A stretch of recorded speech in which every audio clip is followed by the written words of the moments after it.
Well met, Adventurer. Welcome back to the European Challenger Series, where Inspire eSports is ready to take on Copenhagen Wolves in their best of 2. However, let's hit those lineups first and get right into it. On the blue team, it is Inspire eSports with Sartorius in the top lane, Maxlaw in the jungle, CosQ in that mid lane with Wendelbow and in support, Wendelbow and Warlight as his AD carry. First off, got to talk about Sartorius and his top lane. He came out with the Gragas, which was really interesting. Went with this tanky AP build, more of like the Asian styles versus the EU, which went Lichbane. But very cool to see. It was definitely something different. So we'll see if he brings out anything else interesting. Yeah, it was really interesting. Like, especially when you look at how successful it was as well, just blowing people up. Had a decent ability to like split push on its own as well. It was nice. I liked it. Very different, and that wasn't the only thing that was different because they had a lot of target bans rather than standard bans. And that was the Shen, the Rek'Sai that were banned, and then they left them both up game 2 against Maus, and suddenly it was like, oh well, we didn't actually need to target ban those anyway because we still win the game. So it worked out well for Inspire last week. They're another team I've got my eye on, who I'm really interested to see how they do. That's one of those things that you can't really tell how well that strategy works, because if you just destroy your opponent, like with the Gragas top, is it good, or do you just happen to win anyway? And you would have done that with like meta picks and bans and also picks. We have to see. Anyway, lining up on the red side, it is Copenhagen Wolves, our opponents for today. Top lane, Wicked, jungle Trowen, with mid lane Soren, AD carry Pinoy, and support Sir Nuxalot. And yeah, Copenhagen Wolves, they won last week, but I don't think anyone really won that series. Like, they were very long games. They were very drawn out. There was 2 disengaged compositions, and it just went on for a very long time. But they edged ahead, and they still picked up the win and still 2-0'd SK Gaming. So a win's a win, right? A win's a win. Yeah, it is. The problem with what we had last week was 2 teams that were running disengage. It was like game 2, they just ran disengage with the Rise for late game, and then they kind of won by because we have just a Rise whittling down SK time and time again. And at some point in the game, it was like, oh, we win from Rise. But I think when you look at this setup for Copenhagen Wolves, I think their bottom lane is the real area where there's potential. Pinoy is Pinoy, and has shown that he can show up.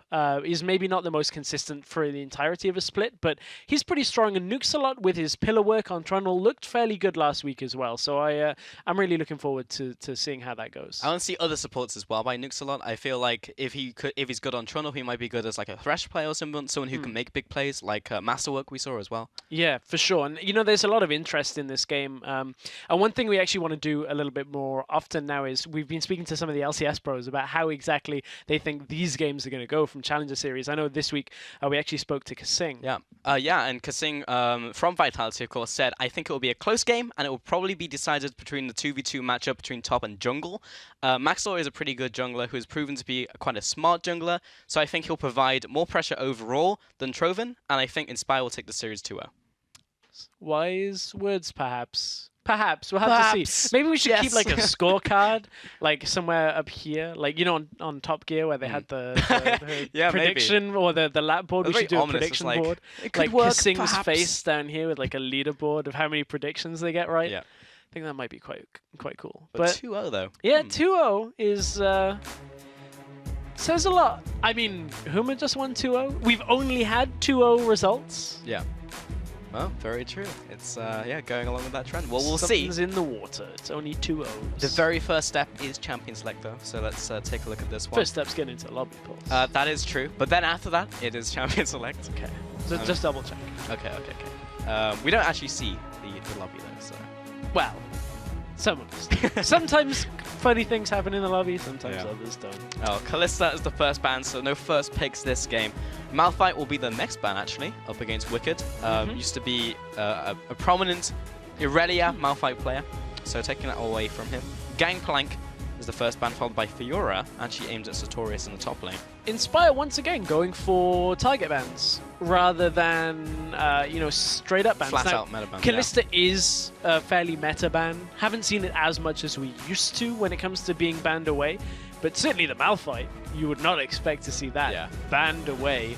You can instantly see though, Wicked kind of opts for what do I not want to play against this game? Gangplank Fiora.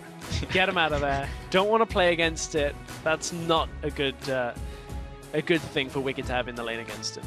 Rek'Sai is the final ban from Inspire here, and is waiting on the last one from Copenhagen Wolves, which is Corki. So there's no easy first pick Corki in this game. So that means Alistar is available.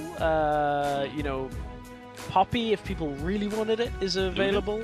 Lulu is up. Lissandra is up. There is a lot still available here. So there is the cow.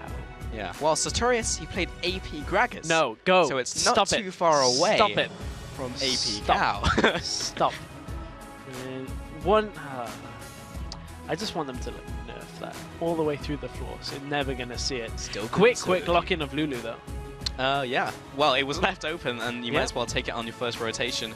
If you take Alistar as your first pick from Inspire, locked in with the Lucian as well. I want to see what they use the Lulu to buff up, because usually you bring like an Olaf or something, you pack heat. Or if you're Origin, you bring Sven on Lucian. So we'll see if Pinoy can do his channel his Sven impression, and just hopefully Soren can just use those buffs, throw out massive amounts of damage. That's what turned around Origin's fortune in the last few weeks, has been that Lulu. We'll see if the Wolves can do it as well.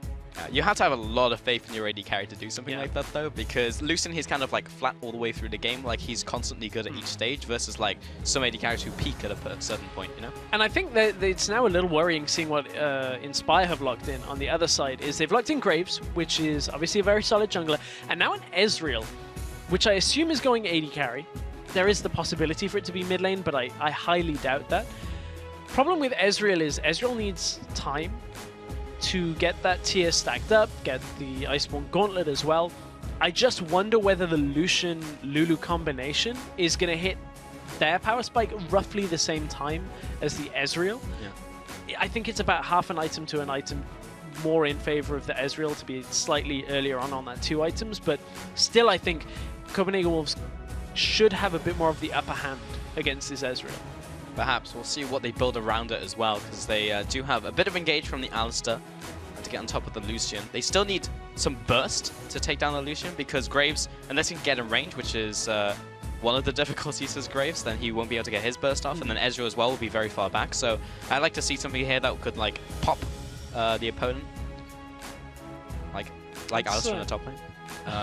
Even Gragas, though, like we saw it last week from Sartorius, like he built high amounts of damage, and we saw him pop an AD carry. It is a pick that he's been working on. I wonder how confident he is on it and just kind of blind picking it, because that's true. Yeah. There is, well, he's locked it in, is the thing. So he obviously very clearly comfortable blind picking. They could put the Lulu top lane. I would more expect that to be a mid lane for Soren, though.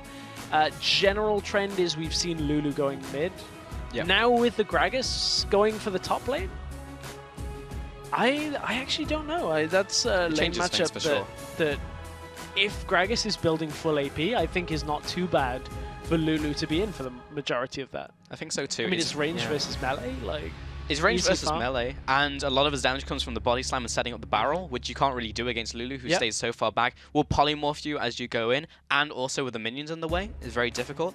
But it could still be a mid lane Lulu, as you mentioned. We saw a lot of that. A horroring of the Yari, but it doesn't really mean anything right now. Lux was the other pickup from IE, which will be in the mid lane for certain. Yeah, it will. I think we saw Cassiopeia from Soren last week, actually. And Cosq. Rightly.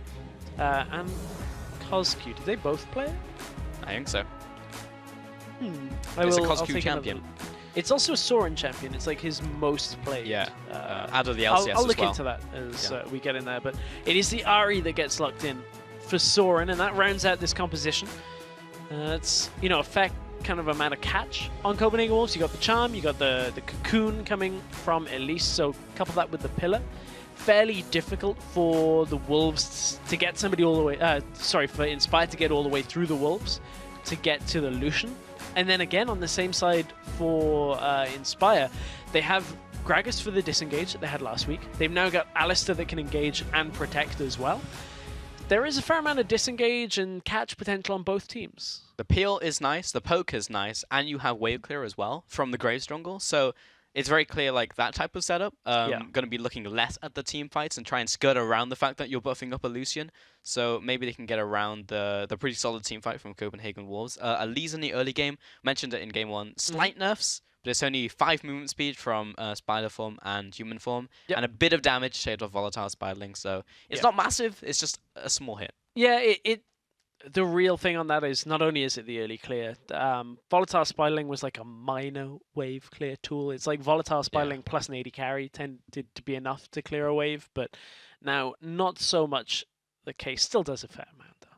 Yes, it does. It was only 15 damage, I believe, so it wasn't a huge amount.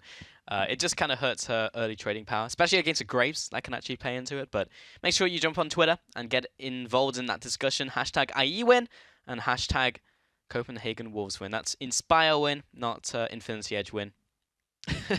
Yeah, not Infinity Edge win at all. But as we get into this game... It is if you're Jin. Inspire taking a lot of Thunderlords on their side. Fewer on Copenhagen Wolves. So Masteries, thanks to 6.2, we now have them on the loading screen as well. So nice. Lets us see them, although then you've got to try and remember them for the entire game, and that can be difficult. Yeah, some of them you can see all the way through, though. I believe Bond of Stone on Nukes a lot, as we saw him. I wonder what Wendelbo is running. If he's running Windspeaker's Blessing, which I've actually seen a lot of Alistair's run. I believe he was. He's not running Bond of Stone. So. Okay, then most likely Windspeakers. And that's actually more for when the team is grouping up, and acts as a really nice defensive tool if they get into a team fight up against Copenhagen Wolves or they get engaged on. Yeah, you get a fair chunk of resistance from that. Yeah, you get approximately 2,500 extra stats worth, gold stats worth in armor and magic resist at level 18. Of course, you never really get to level 18 as support, but puts it in perspective. A support can dream. Yes, they can, but it's still a lot of gold. Level 18, the dream. This could go long, though, if IE completely stall out the game, because they have really nice wave clear tools. Well, we saw the Wolves game run along last week, so no reason that it shouldn't. So this is Inspire looking to interrupt the Krugs. Problem is, they're about to get circled upon. This is not good, and Troven with Wickers coming in from the bot side, and Wendelbo's already low. He's only level 1, he doesn't have an ultimate, and he can't get there to flash over the wall. Use the exhaust and first blood to Copenhagen Wolves. Wicker goes bot lane with the teleport. That was not a good start from Inspire. This is fairly similar to the kind of setup that H2K and Vitality showed. It's by no means the same. Because the Wolves were in their own jungle, and that was Inspire invading into 4 people rather than getting trapped. But man, that kind of stop to try and stop on the Krugs is looking to try and deny the double jungle. Maybe you're looking for the red buff, maybe you're looking for Krugs. The problem is the double jungle and the laners were on the top side of the map, and that is the biggest problem. Is you run into 4 people, you get knocked up, and suddenly you get sent back to the base with a death added to your score. Oh, top lane, we've got this 2v2 coming in. Panoy gets a bit of damage onto Woolap, but nice arcane shift gets out of the piercing light, so that was actually a nice trade there. So 10-4 currently in the bottom lane in terms of CS because Sartorius is actually pushing. Also, Wicked was slightly late to the lane because of the early game play. Soren in the mid lane there, and just cycling through the junglers. And I heard it was Troven, by the way, is how you pronounce that name. Okay. Troven. Yeah. I will keep that in mind. Emphasis on the O. And V versus W. Max Law gets that one. Nuxalot was just 1, seeing where Graves was, and 2, maybe he can do something to interrupt, but you don't want to get in melee range, so. Troven is going into the enemy jungle, though. But going to try and get anything he can done. Cosq off that binding would have maybe been baited into his own engage there. He went aggressive off that binding, so perhaps for the best that it didn't hit. Serendipitous that he missed that binding. Troven, alright, after him with the bind, the flash as well, and he should be able to pick up this kill. He's bleeding out from the ignite, but with the shield he may stay alive, and the pot is popped. Cosq survives. Just survives with that prismatic barrier shield. And of course, shields on the way out and the way back and the heal that he had there. So Cosq just about surviving. That was very risky from Troven. Flash cocooning, or flashing and then cocooning at two very spaced out, times. That could have gone horribly wrong for Troven if he flashed straight into the light binding. Luckily for him, the timing was on so that he could flash and do that reliably, but a nice attempt does result in no summoners for Cosq now, though. Yeah, we saw some nice plays recently actually out of the NALCS where we saw junglers on Elise flash forwards and then Voltar spiraling. So they expect it to be the cocoon and they flash and then you cocoon them. But right there, he just needed the point blank and then cocoon them, so it was fine. It was fine. But the mind games are cool. It worked. Alright, Tracker's Knife picked up on both junglers, so fairly standard nowadays. Rarely see junglers go for Sightstone, even though we did see that last week in Challenger. We just don't really see it in like the higher levels of play, and Tracker's Knife is generally all you need. Even Lee Sin will just go for that, and then Warning Totem. Keeping my eyes on Maxlaw. We heard Kissing's thoughts on Troven and Maxlaw in this this matchup. It's an interesting one. It seems to have a lot of faith in Maxlaw. Yeah. It's a player that has been around the scene on the fringe of Challenger, that kind of thing, for a while. Never really had the biggest of success for the last year when you look at it. He was on teams and kind of ended up off the team fairly quickly, the likes of G2. We talked about it, now he's on Inspire. How will he kind of solidify his name? Will he be able to provide the jungle presence that they need for this? Still keeping on watching.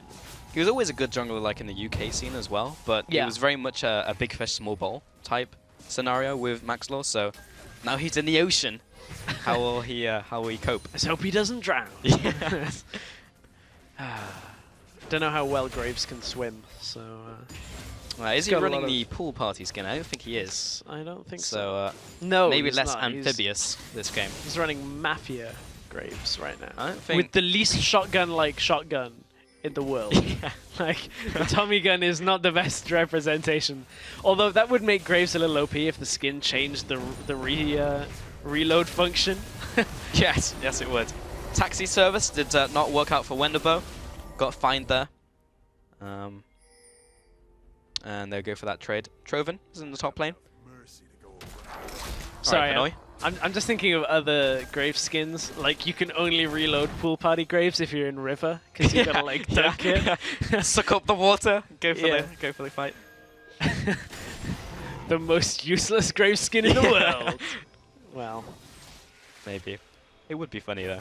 Soren is kind of chilling. Not much has happened in the mid lane apart from that gank from Troven between these two laners. I mean, generally in a Lux lane, you stand so far back. See Cosq being behind his caster minions, and more than that, just kind of at his turret right now. So hard for Soren to get aggressive. And it's hard for Maxlaw on the other side to get aggressive in the top side as well. You can see him trying to roam up, but look at the wards that are already top side for the Wolves. Not really that Graves is going to get too much done in the Dior lane in this early on, but nevertheless, the wards from the Wolves are pretty much covering everything. River, the first bush in the lane as well. Like, they have good vision top side. Maxlaw, however, is on the bottom side of the map. This looks like Cosq would be roaming down to pick up a buff for himself, but he's actually just clearing out the ward. Giving that red buff. Yeah, I was going to say, a red buff. Just help me out here. Yeah, never really get in range outside of laning phase to really benefit from your auto attacks unless someone is right up in front of you.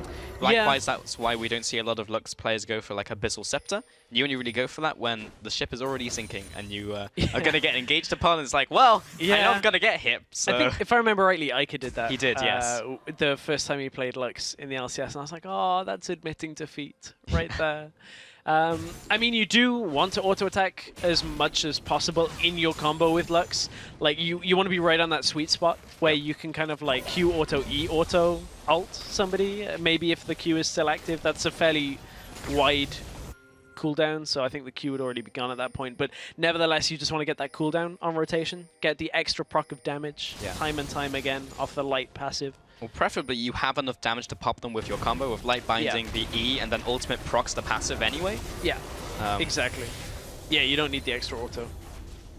Well, you can throw another auto in your combo which does more damage, but it slows down your killing potential. Yeah. Especially if your opponent has like cleanse or like a flash or something. Or you can ult the wave. That also works. Yep. Those things can't dodge. Unlike Rift Scuttler. It'd be great if they just like parted. It's just like, screw you, Lux. Although anybody that ults the Rift Scuttler, if you're trying to secure it yourself, is probably could be using that ult elsewhere on the map. Hey, we've seen jungle camps can take you out, man. Yeah. Going back to our first game of the day, with .go dying to Wolves. I still don't even know how that happens. It's got to be that he was running less armor than he thought. Yeah. But that's just another reason to give your junglers good pulls. Sartorius bot lane goes in on Wicked. He has to pop his own ultimate, but he's still following after, getting a bit of damage off. He should have his cooldowns in a couple seconds. Lands the Q, gets the slow, and the body slam as well goes through the shield. Sartorius wants the Drunken Rage empowered auto, but doesn't really have anything else after that. We were commenting on how we thought the bot lane trade was going to go and how the lane was going to go, and assumed Lulu would have the better time there. Is 10 CS ahead. Yep. But Sartorius has pretty good all-in potential as Gragas. Speaking of all-in potential, mid lane flash Cocoon again. And this time CosQ will reaction flash it away as Trown comes after. Maxwell now coming in from the side for the reaction gank and is not quite there in time to land end of the line against the wall, so they'll back off to their tower. This is getting volatile spiraling. Pretty predictable from Troven that he's always looking for this mid lane gank. And speaking of the 1v1 in the bottom lane, so difficult to kill the Lulu for the Gragas though. Like he got the good ult, got the follow up into the Q and the body slam, but all of the shields, the wild growth, the you know, disengaged potential from a Lulu in that 1v1 situation is real difficult to deal with.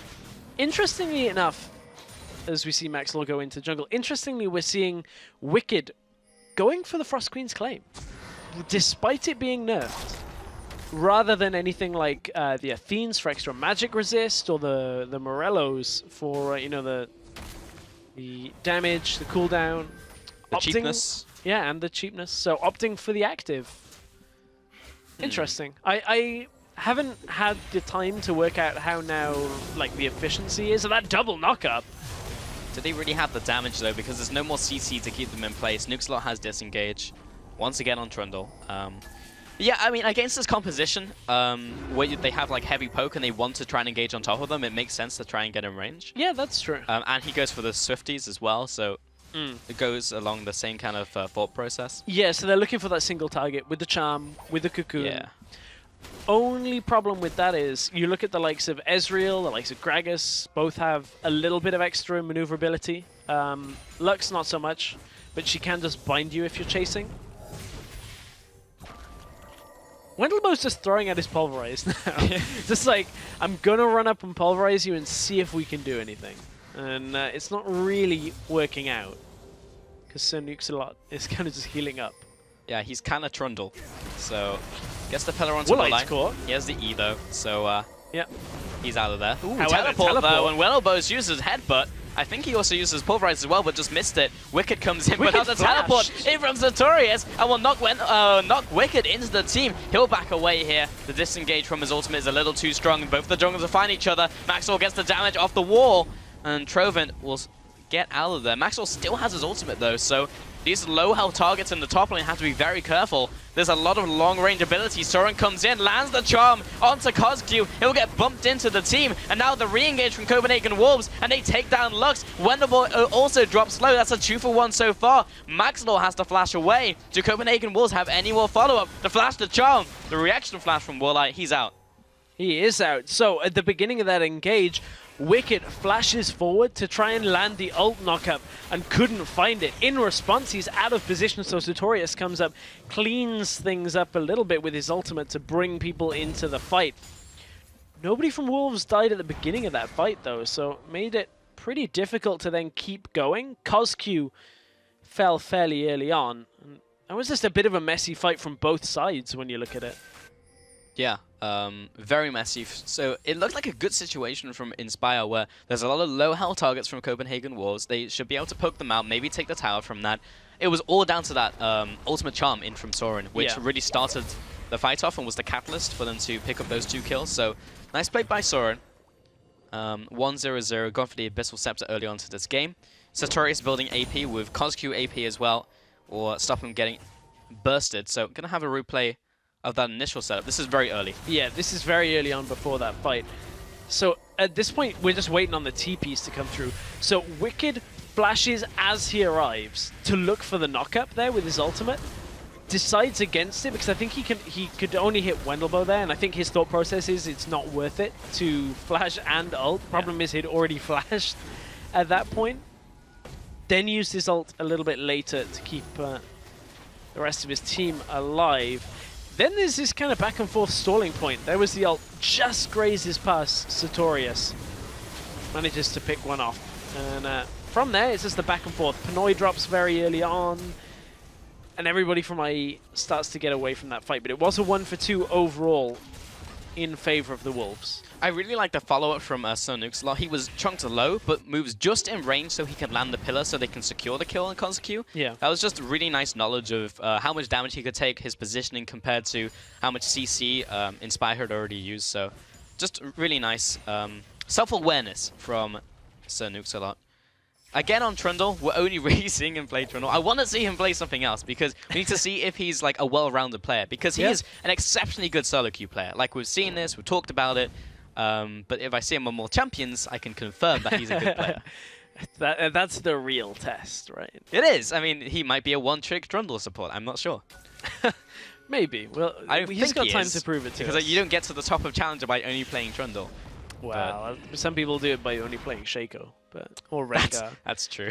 So Rengar got hit though in 6-2, so good times. One thing in this game that differs slightly to the last game, since we have the Frost Queen's Claim Spooky Ghost active, I actually don't mind CosQ going Swiftness Boots so much, because he's one of the targets that will suffer if he gets caught out by them, does want that reduced slows.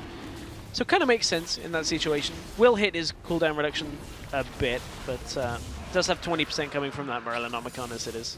Well, Swiftness Boots are like double good against Frost Queens. Not only is it like a cheap alternative, but it also blocks like some of the slow, reduces that, and you don't lose anything from going Swifties, because like the alternative would just be going for like lucidity. So you're not even losing gold out, because sometimes when you have to itemize against someone who's like going for a specific build, it's like, well, I have to get this because otherwise, I'm gonna die. Like a Quicksilver Sash against like a Malzahar or something.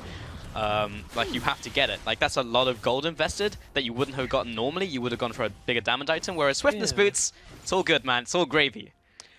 I have a moment going on right now, and that is that Soren has a sweeper trinket, the one that tracks with you, which is very rare to see on a laner that isn't a support.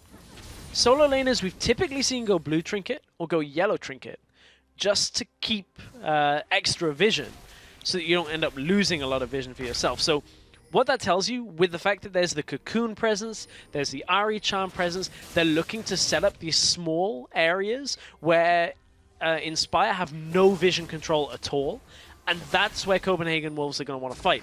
The problem with that is, if Inspire just pick up like 3 blue trinkets, you just put the blue trinket down, and it's like, well, I guess we're not going there now. We have no vision control.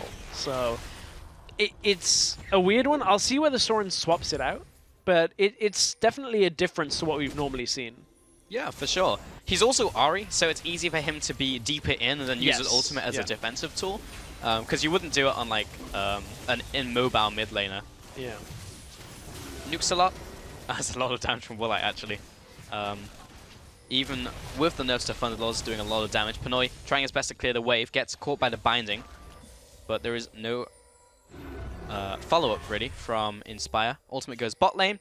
And Soren was thinking about going down there. Actually, the mini-wave survived, so maybe he will carry on going down. Yeah, at this point it's only rank 1 ult, so... Sartorius got dodged. Troven goes up with the repel, and that is the flash burn. So the pick potential is lost there from Sartorius. That was really nice timing from Troven. Yeah, really good timing, especially when you consider that was the flash coming in from Sartorius.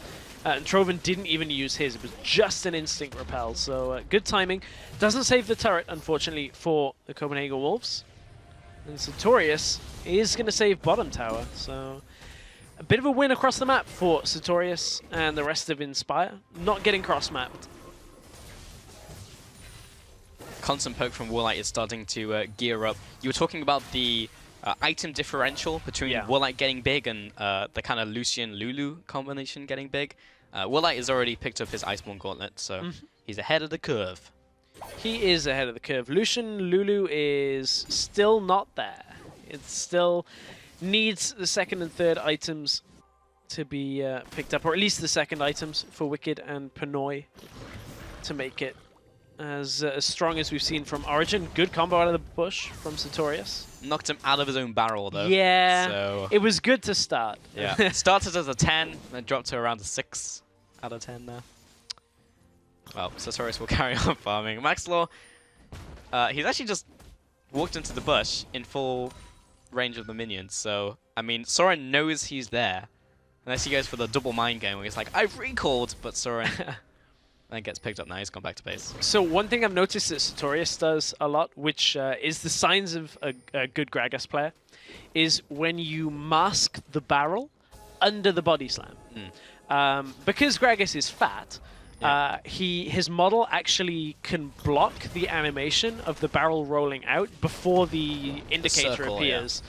So if you, it's basically QE right after the other, like click click. Yeah. And you roll the barrel out, you hit them, they stay in the barrel. That time didn't work out for him, but it's just one of those little tricks you'll see happen. And it's like, whoa, where did that damage come from? Oh, there was a barrel hiding underneath. That's an old trick as well. It is. I remember you talking about that like years ago when you learned it from Dignitas, right? Yeah, I was speaking to Skara actually, who big Gragas player, used to watch a load of this streamer called Gragas God, who I believe is a Taiwanese streamer.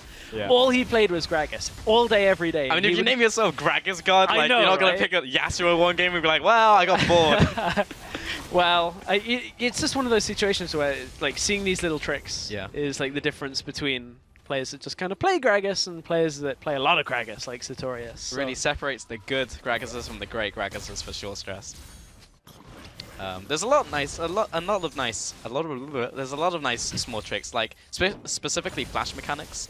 Also something that applies to Gragas, like E flash. When you still have momentum, you can get the E. You can change directions even, which is really nice. Same with Shen. Same with even Jarvan. If you still have momentum, you can flash like over a wall. You can get a knock-up. It's really nice, but you have to flash on top of them. It doesn't like extend it. So for example, like Shen, if you flash over them, you will not get the stun. You have to flash onto them. Yeah. But the fact that you can change direction in like a radius around where you would have landed with Shadow Dash is a big deal. Feels bad for Soren, man. He see, this is one of the things. Is that blue trinket is just like, oh, we haven't got vision in that bush. I guess there's probably an Elise there. So. That's actually an interaction we saw earlier with Troven and Maxlaw that we didn't comment on. Maxlaw's Raptor buff got popped near a pink ward from Troven. Yeah. And Troven was like, he's going to check this bush now. And he just walked past and it's like, nope, I'm going for the crab, buddy. Well, the Wolves did just pick off a couple of pink wards from our blue team, Inspire. Got one in the bottom lane for Soren. This is one of the other uses of Gragas. Just put that barrel down. Has a nice radius just to zone out the entire area.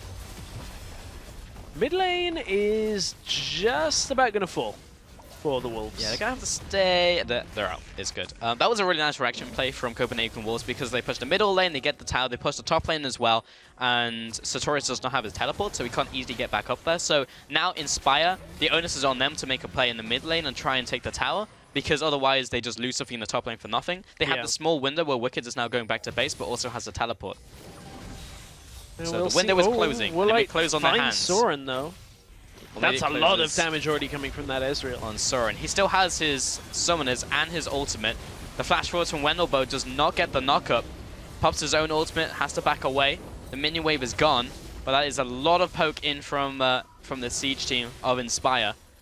The minion wave is trickling in, and Inspire made the call to stick around. And Soren did not go back. Yeah, they've got a lot of poking potential here with this Ezreal, with this Lux as well. Like, they land one slow, And suddenly the light binding lands, the rest of the follow-up. Ooh, flash forwards from Sartorius. Does not connect, and the tower is going to go down. This is the main objective here from Inspire. Get it and get out, smash and grab. But maybe Copenhagen Wolves can chase them down. Warlight drops low and Troven is after him. Can't quite finish him off though. However, they did get Sartorius, who doesn't have his own flash as he used it as an offensive tool. Maxter and CosQ are out, but get hit by the spooky ghosts. CosQ has now gotten that worn off and the slow is off, so Swiftness boots are paying off. A little bit of a change there on priority for Wicked. Wicked was speeding up Soren for the majority of that fight. What we've seen other teams do is speed up the Lucian. That's what we've seen so much from Origin this last week. So while it's not a particularly bad thing to do, it certainly is a little bit more reliant on cooldowns if you're speeding up the likes of an Ahri. Whereas a Lucian just runs forward auto-attacking. Like, you get so much more damage off from just being able to constantly chase, have the shields, the protection. So Wolves weren't able to continue chasing that, but there was a bit of a problem in that fight when it comes to Warlight being left on his own. Warlight in the top side jungle got pushed out very quickly on in that fight, and couldn't survive, had to go all the way back. Did manage to just last the fight on like 100 health, but if that happens again, that's problematic for Inspire. There was a possibility of mid tower being picked up by Inspire there, because they managed to stop the recall from Pinoy, and also there was a recall in the bottom lane, but the window was closed as Nuxalot was around the area. Wendell Boat potentially caught out in the jungle, has his ultimate, and will pop it now, and that's all Copenhagen Wolves need. They just back away. Red buff is up, but it starts resetting. Ran out of patience, but Warlight still wants this red buff. It would be very nice on him. But with Troven there, he'll just smite it away with Venom's Bite for the execute damage. There comes the ultimate. Tags Troven. And will hit some of the minions as they literally just spawn from base. This is kind of deja vu from last week, though, when it comes to what Inspire are doing. The split push is... Ooh, we saw CosQ get charmed. Split push from Sartorius on this Gragas. Yeah. Wicked probably won't die if he gets caught out by Sartorius, but it'll be enough to force him away. Wicked doesn't have his flash either, so a barrel could make things more problematic for him than he would like. The big difference from this week and last week is before Sartorius could just pop whoever turns up to lane. This time might be a little bit harder for him. That being said, Wicked did not go for a tanky build. He went into the death cap immediately after his Frost Queen's claim. Troven actually going into the jungle and is by himself, repels up, but where does he have to go? He just has to come back down again, and they'll just finish him off. That was greedy by Troven. Yeah, that was the single target from IE, just being able to continuously land that crowd control and keep somebody in place. Oh, Explosive Cast did not hit. Yeah, but this bottom tower is being sieged up. Nuxalot gets CC'd in place. He'll take some more damage. True Shot Barrage comes through. Soren off to the side. Maybe he can get a good flank off. I believe he's been spotted. IE know where he is. CosQ gets charmed in again, and he goes down. That's just an easy one. He's getting charmed a lot this game. CosQ was in tower range as well. That was one of the most surprising things with a champion like Lux, who normally has the ability to sit back in a fight, the ability to kind of use max range skill shots. At that point, pushing in towards a turret, a lot of that was because of how far back in the lane the Wolves were sitting. They were kind of protected behind their turret, but just greedy from CosQ, trying to push forward, trying to get more damage onto the tower, and just gets caught out because of it. Like, if that continues to happen, it's going to slow down any chance Inspire have. I mean, the Wolves are ahead. It may not feel like it because of the last few minutes from Inspire and how they've been working through the jungle, but Inspire are going to suddenly, or you know, quite rapidly give over a lot of gold to Copenhagen Wolves if they end up in situations where Soren is picking people off like that. I bet CosQ is the type of player who picks Lichbane and solo queue on Lux. This is super greedy. Like, I can get this. I do that. But like, you can swing it in solo queue. You can get it when people are unorganized. But when you're in competitive, when Copenhagen Wolves have a hard engage comp against a very obvious poke, like you can't afford to do that. So getting punished a lot. Those have been 3 big charms. Two of them have resulted in kills. The others have just kind of been scary. Also relies a lot on magic resist. If they're not running a lot of MR, Lichbane's actually okay to go. I'm trying to justify it now. I mean, like, it's always good to go if you can get in melee range of, like, your opponents who will just kill you. I mean, if you're playing single target catch. Yeah, okay, but if you have, this, however, is not single target catch. CC. This is like 4-1 with the Gragas in a side lane and then siege a tower. And then hope you don't lose the fight. Now is not the time to build that. Soren gets Woolite. Oh, a lot of damage coming out. Wicked pops his own ultimate to get the knock-up. Woolite will jump away. And now the disengage coming across. That's a lot of damage in from the ultimate from Sartorius. But Copenhagen Wolves still persist. The minion wave is pushing down the mid lane. And they may have the positioning over Inspire for the mid lane turret. They decide to back off instead of getting flanked. Woolite was actually very far forwards, and I believe they'll go for the dragon or fade. Oh, he's got him. Soren over the wall, the flash, charm, the kill. Very nice shutdown onto Woolite. Soren has been playing so well this game. Yeah, this has been a great game for him, and you know, at that situation, that's Woolite just stepping far too far forward for no reason. Woolite was saved by his Maw of Malmortius in the previous little skirmish where he got chunked out, and then greedily sticks around to try and get a little bit more farm under his belt. And that's just Soren reading Woolite like a book. He says, I'm pretty much sure he's going to stay here. Well, Bundlebow did not have his ultimate, so that's a dead cow. Bottom tower is being chunked away. Cosq takes both swings of the Orb of Deception and gets taken down to 60%. They could just wait around and siege this turret once again. Copenhagen Wolves, nothing really stopping them. No, not a lot stopping him, especially with Troven around the back.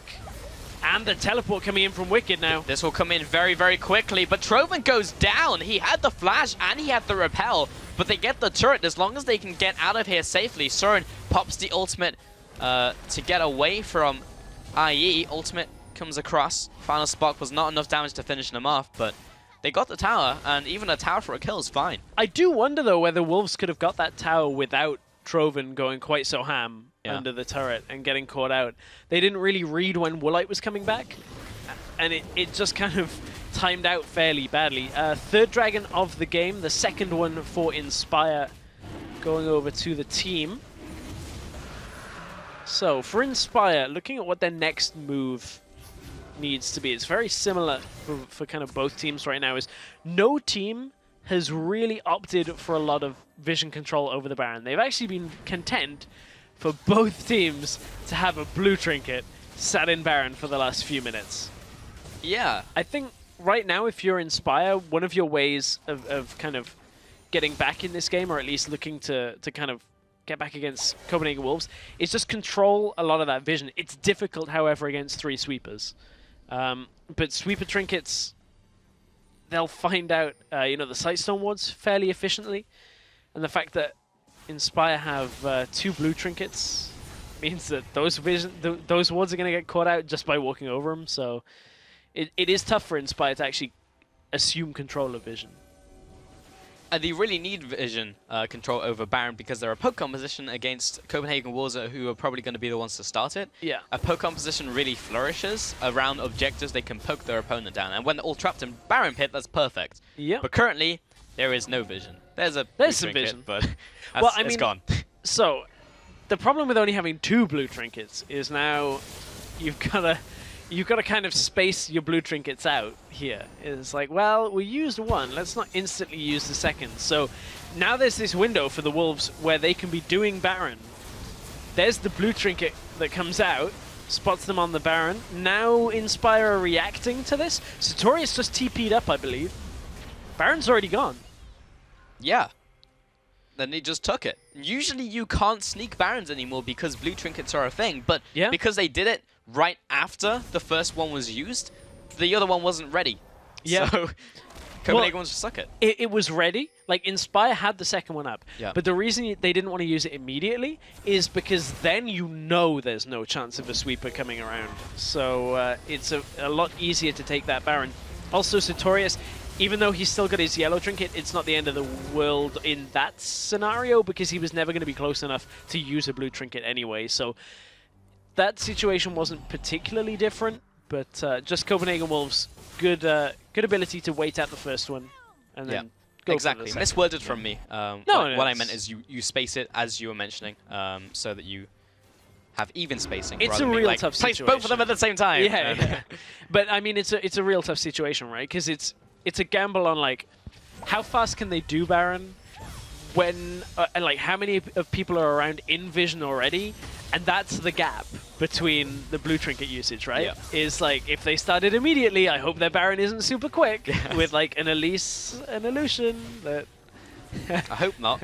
I really hope it's not that quick. Even with a Lulu who's built basically pure damage, has picked up the Rod of Ages now, and is now going tank, but maybe greedy. We're going for the first item, Death Cap, but when you're Lulu and you're not really in threat of Gragas and it scales from your ultimate and you're only really going to be using on yourself in a 1v1, it's fine. There's a real hefty level advantage for the Wolves right now. Soren's level 17, Kozq's level 15. Woolite is 3 levels behind Pinoy as well. Like, this is a real tough fight if they ever end up in one. Woolite does have a fair amount of damage though. That is one thing that you can't really overlook. Problem is the wave clear for Inspire is fairly magic heavy. Ezreal without his ult doesn't really clear waves all that much. And Soren is in the bottom lane as well to clear it out, so you can see Sartorius throws out the barrel and it doesn't really do too much to those front minions. However, Soren can't really kill Sartorius. That being said, Sartorius can't really kill Soren either, so... But he can have the minions kill the turret. Yes, yes he can. Trovan comes down, Maxwell is there for wave clear. Actually, it's better if Soren's just by himself, because as soon as you have 2 people, then it draws Maxwell down, and he can start wave clearing. Yeah. And there's a lot of wave clear on the side of IE, so you just want Sartorius by himself, really. Pretty much. It's one of those, yeah. The rest of Wolves have come down as well, so... But now nothing gets achieved. But now they go back into the mid lane, and then they start hitting that one as well, so slowly chipping away at these turrets. Man, those siege minions with the added Baron, or what was the added Baron buff, is now timed out. Yeah, I want them to get banner so we can start naming the minions. So you can't name them if they've just been buffed. Well, I don't think there's going to be a banner on Wendelbo, because... maybe there will. No, it is. Okay, it is. I was going to say there's no locket. He doesn't have Baron. That's the point. I'm just what I was saying, like, what I was thinking is normally you'll see a banner if there's a locket already. And if not, you'll see the locket come first. Just because, you know, the added shield, you know, the magic resist, that kind of thing, is a nice little boon. I don't think it's the worst option in the world. I still think it's fine. We'll deny Soren and Wicked's ability to push on a side lane, so it does now hold back one of the side lanes for Copenhagen Wolves. Which is nice because Soren is one of the people who are going to be split pushing in this game because he's 5-0-0. Yeah. Trovan looking for the flank off to the side. Soren's there as well, and Wicked, everyone's closing in, but Copenhagen Wolves, they need to close the noose because right now they're being picked off to the side, and Wendelbo is still zoning them. Now he's going to go down. Did not pop his ultimate. He still had Unbreakable Will. Maxwell backs away with his team there. There's the ultimate in from Kozq, but a flash forward from Pinoy. He tries to pick up the kill. Double kill now in for Pinoy, though. A 2-for-0, but everyone is critical for Copenhagen Wolves. Yeah, everybody dropped pretty low. They're still looking to push. Wendelbo in that... Whoa! And Pinoy now, Woolite is getting all the damage off as they stick around. Copenhagen Wolves maybe biting off a little more they can chew, staying around when it was so low. And Woolite on Ezreal will happily clean up that one. Yeah, he will. Man, Copenhagen Wolves have been looking pretty good this game. They've now got a 10k gold lead. And Inspire just really haven't had an answer to the Wolves ever since Soren started opening up this game. Ever since Soren got his 3 kills, there's really been no response from Inspire. They've tried to make fights happen, but Wendelbo, as he said, died without using his ultimate during this entire fight here. So actually goes on to Soren. Like, there's a lot of points here where Wendelbo could be looking to ult soon, but the fight gets split, so I think he second guesses himself, then takes a massive amount of damage, and ends up a little too low after that. And it's just like, okay, well, I guess I'm dead here then. Yeah, a little weird. And this fight was just finished off by, well, like getting a bit of poke damage, but then Copenhagen will stay around. And that was Pinoy just having the shield on him there as well, always being able to go forward. Trowan got caught out himself, but it was a nice little consolation pick-off for Inspire, but honestly, Copenhagen Wolves are in such a good spot right now. They really are. And Kasing, you're about to be wrong, because you said 2-0. Oh, that's very true. That is true. Okay. There's still time for you to be right, but it's not looking good. Second banner minion. The first one went down mid lane. not really the best place to send it. Nope. Second one went into bottom lane and promptly dies, because that's where Pinoy is with everyone else, and they're able to just chunk through it. So realistically, it needs to be in a side lane, not with Pinoy in, because otherwise it doesn't do too much. Well, we've got another one in maybe 90 seconds from now, so hopefully I survive that long and can use that again. But seems fairly unlikely, as Sartorius is trying to clear the top wave, and bot is slowly dying to Copenhagen Wolves. They have all the time in the world. They don't need to be aggressive. They don't need to engage onto tower. They just need to poke away the turret. And once they do, it's basically curtains for Inspire right now. I mean, this is the point of the game where Copenhagen Wolves can continue to just move forward with Pinoy. Like, always be putting out damage, always be looking for engages. Like in the bottom lane with Pinoy going forward now. As soon as they spot nobody is behind this turret, everybody from Inspire moved up because they didn't have vision control of Copenhagen Wolves moving through their own jungle. And in this situation, the defending team should be slightly faster to react because they have less room to go. But Copenhagen Wolves still beat them. So right, but that was the Wolves kind of pre-planning that. They said, let's drop into the jungle, sweep everything out. They won't be able to spot us.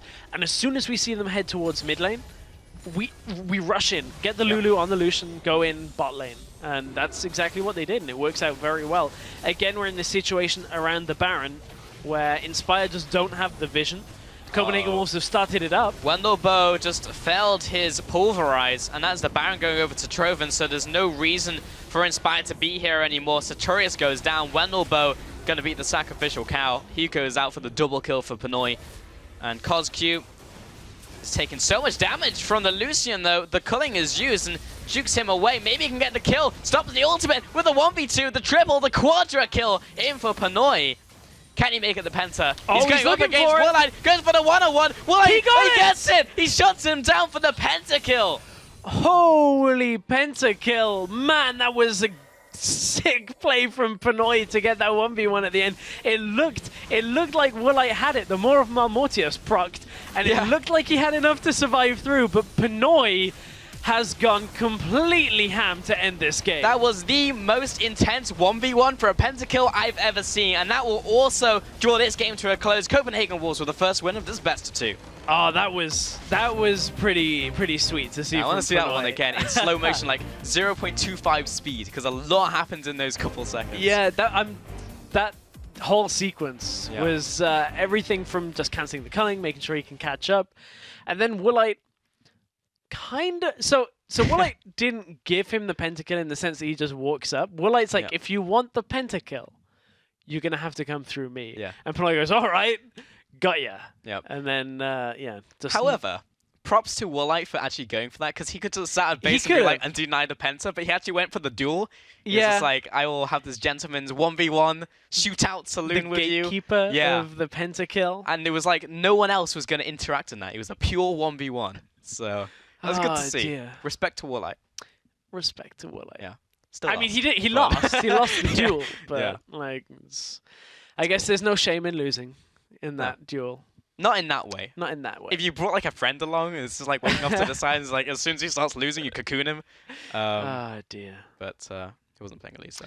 That was a pretty explosive ending to the game. Fairly slow paced game. I was kind of expecting that from having like an Ezreal on one side and then the Lulu Lucian on the other side, where it just extends the game a little bit. It's not quite the same as the Corki fast siege that we've seen other games, so a little bit more tempered from both teams that game, but ultimately Kissing was wrong. Yeah, I think that is the takeaway. That is the takeaway. That is the bottom line. Anyway, we have to take a quick breather, but we'll return in 3.5, so don't go anywhere.